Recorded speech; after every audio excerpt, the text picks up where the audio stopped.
sampaikan kepada semua bahwa kita akan meneruskan perjuangan perubahan ini dan akan terus bersama-sama membawa ide, tetapi formatnya dan lain-lain ini belum kita bahas dan belum ada sedikit pun ide, gagasan mengenai ormas apalagi partai. Rasanya perjalanan kemarin dengan PKB, Nasdem, PKS itu sudah perjalanan yang baik, nyaman, nah kita jaga ini.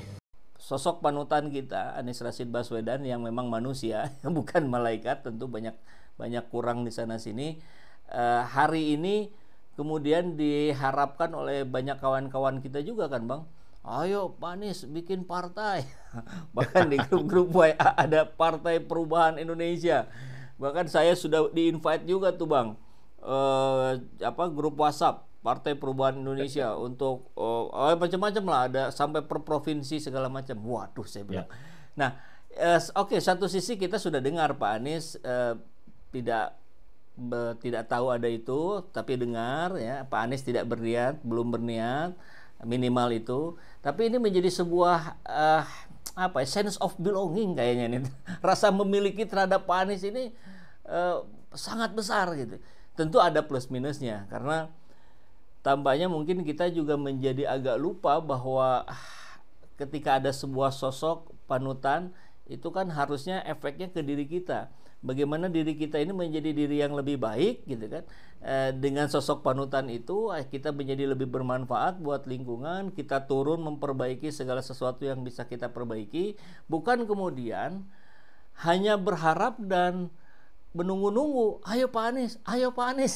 Kita lupa bahwa kita tuh juga mampu melakukan sesuatu, Bang. Pakat banget. Dan sepertinya juga problematika yang kita miliki sekarang, itu karena kita juga terlalu mengkultuskan seorang pemimpin. Ya, kebiasaan tuh ya. Kan? Ada kebiasaan, jadi mendewa-dewakan seorang pemimpin, yang padahal siapapun itu, walaupun punya kelebihan, tapi manusia juga. Yang artinya ya dikasih jabatan ya udah di enak, nggak mau lepas tuh jabatan kan gitu. Udah punya harta banyak, pengen lebih banyak lagi. Itu kan manusiawi. Ya kan manusiawi. Makanya tadi penting yang Kang Saiful Zaman sampaikan, kita ini justru yang nggak boleh berhenti berjuang hanya karena menunggu seorang Anies Baswedan. Ya kan? Kita tetap memperjuangkan gerakan perubahan, kita ingin Indonesia berubah dengan segala macam cara yang bisa kita lakukan. Termasuk lewat video-videonya Kang EZ, itu bagian dari kita mengedukasi, ya kan? Kita punya pandangan yang berbeda, kan kadang-kadang kita ini sekarang didorong untuk nggak boleh punya pikiran yang beda, Kang. Semua harus sama gitu. Kalau sama musuh dianggap, gitu ya. kalau beda dianggap musuh kan gitu loh. Nanti ada buzzernya lah, ada macam-macam lah kan begitu.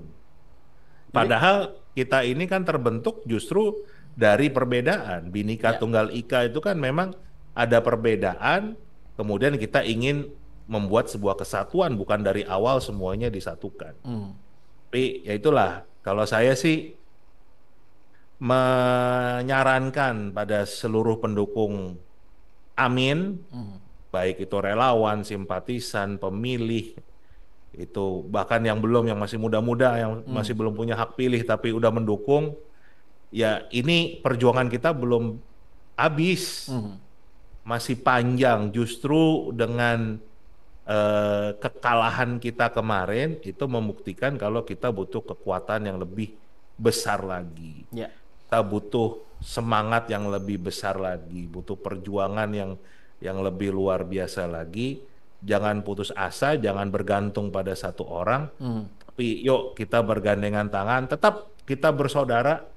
Kalau bisa malah nambah saudaranya yang kemarin di kubu mana, jangan kita musuhin. Ya kan? Kita ajak diskusi, kita sama-sama kita mikirin bangsa ini, bukan karena kita membela orangnya, tapi kita membela substansinya, kita membela ide-idenya, kita membela perubahannya, karena Kita semua kan ingin negara ini adil, negara ini makmur, Ya. kan? Itu di videonya Kang EZ kan juga selalu bicara tentang adil lah pada kami kan, begitu. Ya Pada kan? rakyat. Pada rakyat. Gitu Kang. Nah, ini menarik Bang, ketika kita barusan sudah sepakat bahwa kita akan terus bergerak, jangan mengandalkan pada satu orang, satu sosok. Mungkin judul podcast kita kayaknya jangan tunggu Anies Baswedan. Bagus tuh. Bagus tuh. Keren. Ya, saya sungguh-sungguh memang berharap bahwa ikatan persaudaraan kita ini yang sudah memang sosok Anies Baswedan lah yang menyatukan kita hari ini, tapi kita juga harus mengingat bahwa itu bukan satu sosok yang sempurna. Justru karena kita ada di dalam, maka saya kira kita juga harus turut memperbaiki. Kan niatan kita ini kemarin kalau yang dibawa oleh Anies Muhaimin itu kan perubahan untuk negeri kita, untuk bangsa kita. Mungkin dalam skala yang lebih kecil, dengan situasi yang kemarin 40 juta lebih yang memilih Anies Muhaimin, proses-proses evaluasi pasti kan sudah atau sedang dilakukan. Bagaimana mengevaluasi sistem pengorganisasian tim sukses misalkan, kan itu juga tentu ada yang bisa kita evaluasi Bang ya. Seperti saya juga nonton podcastnya Bang Indra sama Bang Bang Pak Sudirman Said misalkan, itu kan juga bagian dari proses evaluasi gitu, dan tidak perlu merasa gimana gitu kalau kita mau memperbaiki diri. Ada sebuah kesalahan, sejatinya ya itulah yang harus kita perbaiki. Begitu barangkali Bang ya. Ya, sepakat. Jadi kita tetap semangat, perjuangan belum berakhir, Ya. jangan bergantung pada Anies Baswedan, tapi kita Keren. bergantung pada diri kita sendiri, tetap eratkan persaudaraan, jangan saling musuhi, kita sama-sama bangun negara ini. Sepakat, Kang? Sepakat sekali Bang. Tapi saya jadi pengen ini juga Bang, sedikit Bang bertanya. Tentu setelah ini ada banyak waktu yang relatif lebih luang lagi dibandingkan kemarin yang begitu sangat padat. Kira-kira kalau Bang Indra nih kan gimana nih, kembali ke dunia pendidikan kah? Atau ada rencana apa yang mungkin juga bisa jadi terkait dengan gerakan perubahan secara pribadi Bang Indra dengan kelompok? Kalau saya sih sekarang memang banyak fokusnya itu tetap di gerakan perubahan bidang pendidikan. Jadi saya banyak memberikan masukan-masukan kepada timnya Pak Prabowo tentang apa PR-PR yang belum terselesaikan, apa janji-janji konstitusi yang belum terselesaikan. Misalnya janji konstitusi itu kan sekolah itu buat semuanya dan gratis. Tapi sampai hari ini kan kita tiap tahun tuh orang rebutan nyari sekolah, PPDB zonasi kan rebutan melulu tuh, Ya. kan? Nah itu salah satu yang kita ingatkan, janji-janji konstitusi itu ya dengan berbagai cara. Saya lewat podcast seperti ini, saya bicara dengan timnya Pak Prabowo, saya nulis, jadi tetap itu contoh bagaimana saya bisa melakukan gerakan perubahan walaupun tidak dalam timnas, walaupun tidak secara langsung bersama Anies Baswedan. Tapi tadi ide perubahannya nggak berubah. Kita dorong terus untuk perbaikan. Keren, Gitu, Bang. keren Bang. Jadi ada lanjutan pertanyaan Bang. Kalau ada janji konstitusi, jadi sekolah gratis, barangkali versusnya adalah janji makan siang gratis Bang. Secara pendanaan apa segala macam, kira-kira kalau dalam sudut pandang Bang Indra, ini gimana cara mensiasat? Dan saya terus terang kaget Kang begitu bicara ini, bahkan bukan hanya tim sukses ya, saya bicara langsung dengan Pak Hashim Joyo Hadikusumo, adik kandung dari Pak Prabowo sendiri. Ternyata anggaran udah naik Kang, bukan 400 triliun lagi, tapi 470 triliun itu minimal dan bisa naik lagi karena rencananya nggak cuma makan siang, sarapan juga. Sarapan juga. Gitu. Nah, saya belum mau mengkritisi bagaimana cara mendapatkan anggarannya ya untuk membiayai itu ya kan gitu. Artinya saya juga nggak mau mematahkan janji trustnya Pak Prabowo sendiri ke pemilihnya kan gitu. Kita dukung dulu lah, kita dukung dulu. Justru itu yang kita harus ingatkan, boleh itu diberikan, tapi yang tercatat di konstitusi jangan dilupakan. Ya.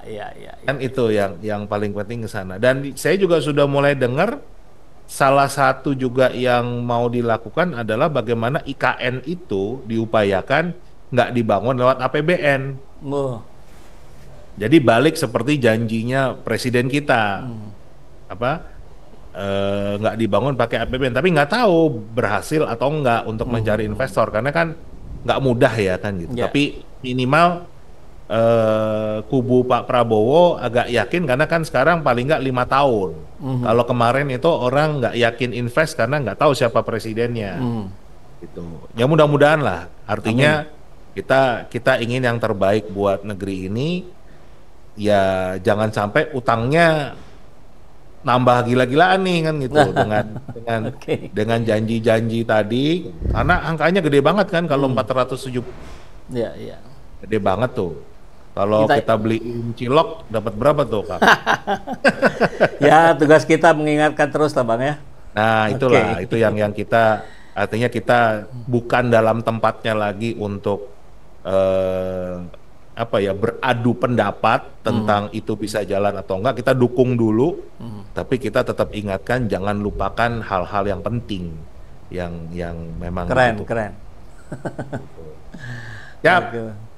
Kita cukupkan dulu ya, Kang. Cukup kayaknya, Bang. Kita lanjutkan, Bang. Berikutnya yang lebih seru lagi, Bang. Nah, jangan kapok ya. Kita sama sekali nggak, Bang. Nanti bagian saya yang banyak nanya-nanya ke Abang, ah. Siap, gitu.